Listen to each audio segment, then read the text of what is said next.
Hello guys. Hello.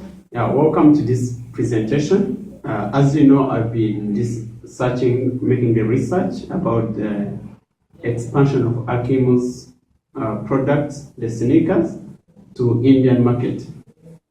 So now here I have incorporated some information that which I believe will be very helpful to our global marketing team. Quickly, we are going to first see how this move to India, how will it benefit Hakim, and what challenges we're going to face over there. So let's go to the benefits. This movement to India will help us to get more customers. You know, India is one of the largest populated countries in the world with 1.2 billion people. So if Akim moves over there, so we'll be having access to that big audience to purchase our sneakers. Secondly, this expansion will also have to help us to reduce the cost of advertisement.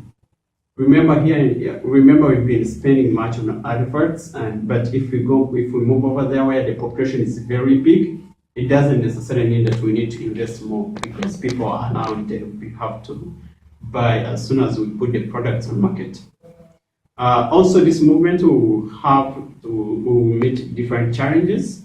One of the major challenges is the political differences.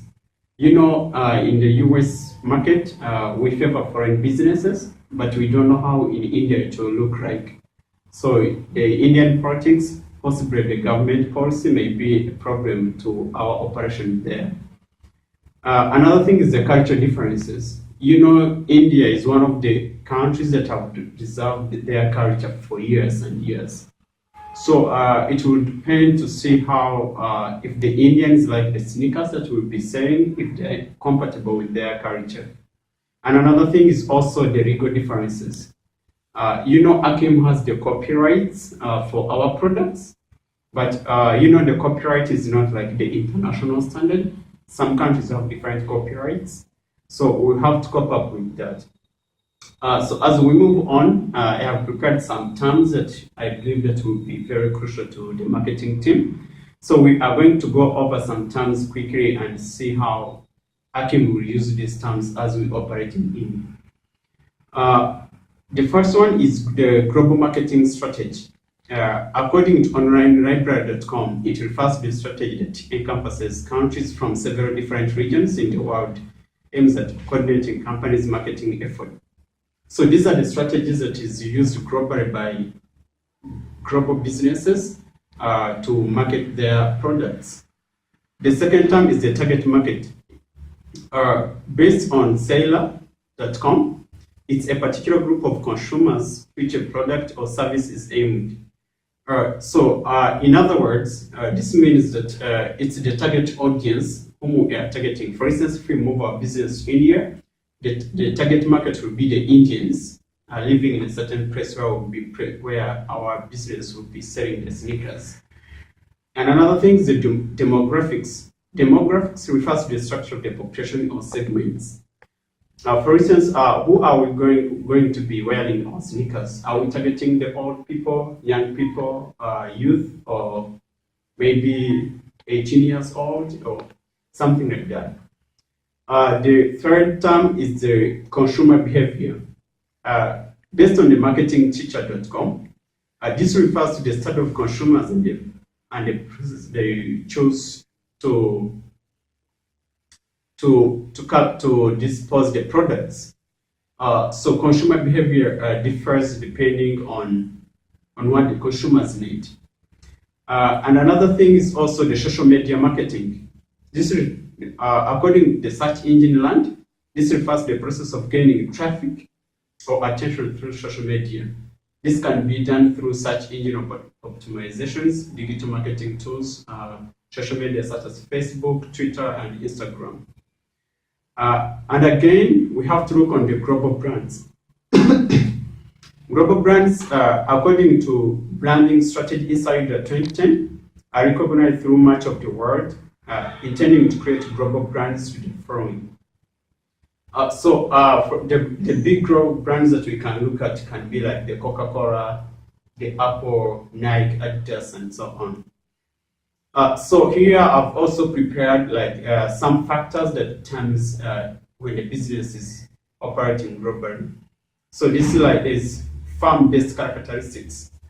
The farm-based characteristics are usually divided into 3 parts, which is the nature and the scope, there's the product and culture associations, and also the competitive market structure. The nature and scope of the target market helps the company to make the products in a certain scope, certain measurements. And the second is the product culture association. How does the culture of the certain country react on your products? The competitive market structure, now here we have to look at how many businesses do what we do can affect us. Lastly, we are going to look at the market dynamics.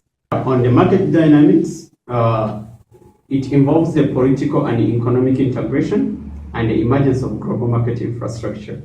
So usually here we look on how does the government react on our products, and also how does the economically our product performs. Are there some borders that restricts our products from going abroad, and so on. Again, we are going to look at the global brand structures. There are 3 global brand structures, which are corporate, product dominant, and hybrid. So according to Susan P. Douglas, 1999, corporate refers when the company puts down its brand, like its identity to sell its products. The good example would be like Nike and Apple. They put forward their brand and identity rather than the product they sell. Another thing is the product dominant. This is where the company markets itself through putting forward the product it delivers.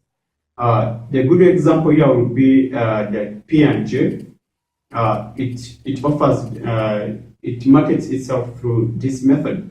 And the last one is the hybrid.